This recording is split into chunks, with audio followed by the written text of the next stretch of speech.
Good morning, dear students. Now we shall discuss about the depression of freezing point. My dear student, it is observed if we take 1 kilogram of pure water, which is a volatile solvent, we will find that it freezes at its freezing point, that is 0 degree centigrade or 273.15 Kelvin. If 1 mole, that is 6.022 into 10 to the power 23 molecules of either urea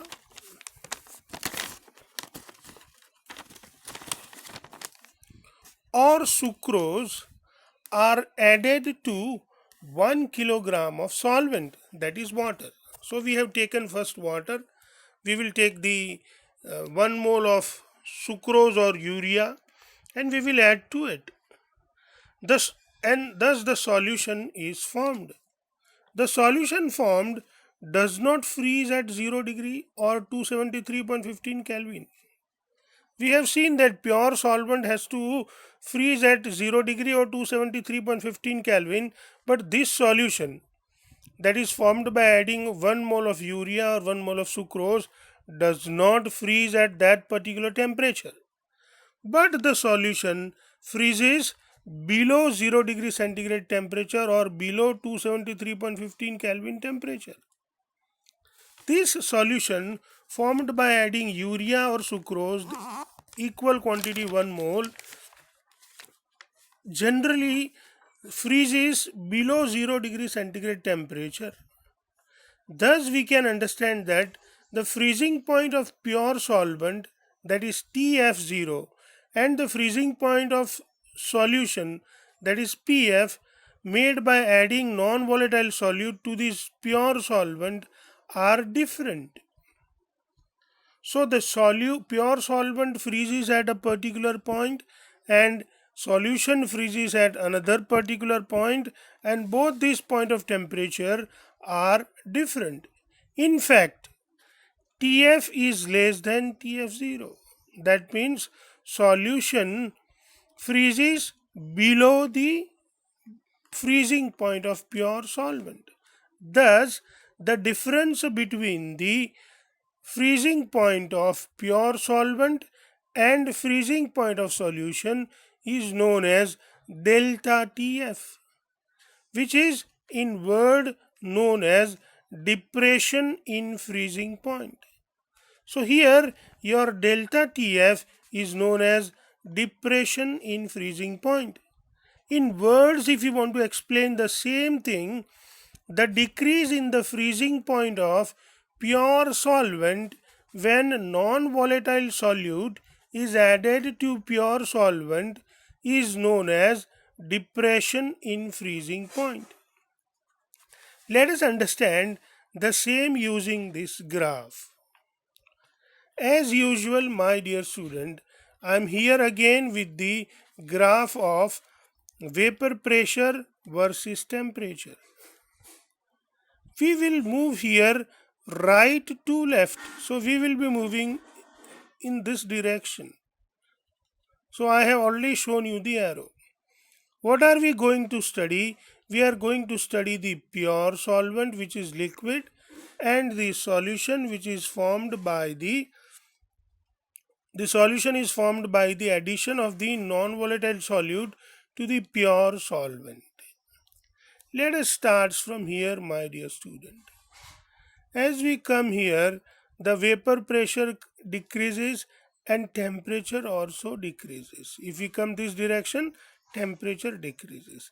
Temperature decreases, and it turns into TF0. At TF0, if you look at this pure solvent, as the temperature decreases, its vapor pressure also decreases,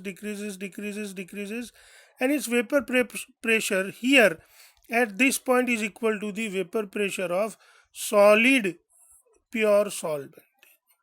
At that particular temperature, at that particular vapor pressure, this pure solvent start freezing. Below all this temperature, we will get the frozen solvent, not the liquid solvent, or we can say we can get the solid solvent. But when we look at the solution, and if we decreases the temperature, vapor pressure decreases. Even when the vapor pressure decreases and when the temperature is equal to the freezing point of pure solvent, this solution does not freezes. This solution is still liquid. Again, when you decrease the temperature, decrease vapor pressure also decreases, and at this particular temperature, which is known as TF, which is the freezing point for solution, the solution start freezing. Here you can see the frozen solution also. So this is what it happens. My dear student, we can easily see that pure solvent freezes as TF0, pure solute freezes as TF, and the difference between TF0 minus TF is known as delta TF, which is known as the depression in freezing point.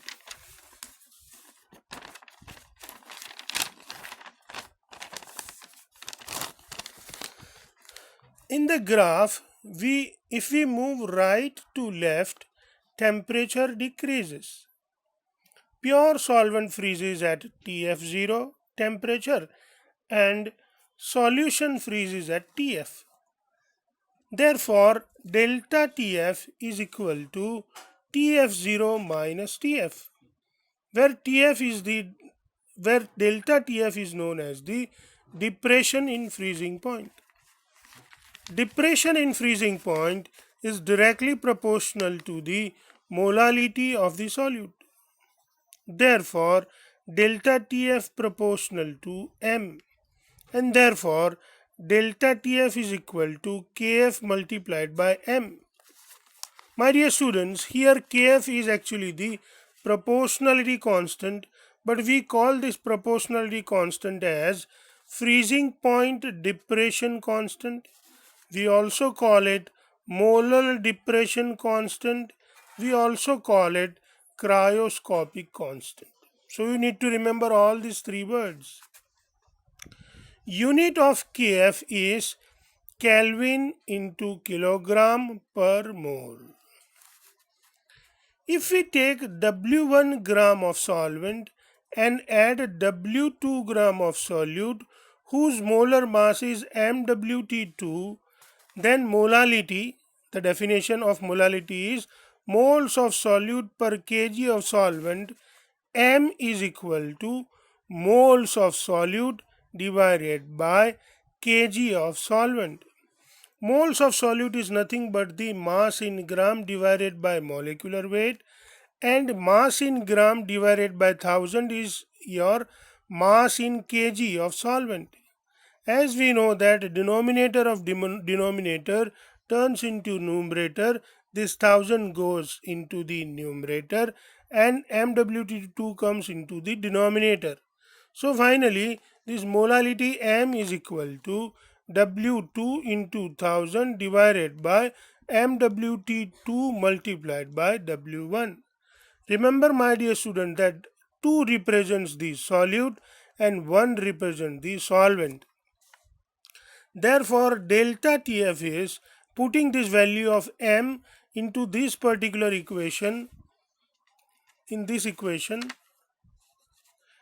we get delta TF is equal to Kf, that is the cryoscopic constant, multiplied by this W2 multiplied by 1000 divided by MWT2 multiplied by W1. Now we know that delta TF is TF0 minus TF. That is also equal to Kf into W2 into 1000 divided by MWT2 into W1. And therefore, we can write TF minus Kf into W2 into 1000 divided by MWT2 into W1 is equal to your TF. So from this, you can find out the freezing point of solution. Or we can find out also the molecular weight of solute. So molecular weight of solute MWT2 is equal to Kf into W2 into 1000 divided by delta Tf into W1. Using the above equation, we can calculate depression in freezing point of solution, or molar mass of solute. My dear students, I make you a personal request that from textbook, please solve the solved example number 2.9 and 2.10, which are based on the depression in freezing point. Thank you, my dear student.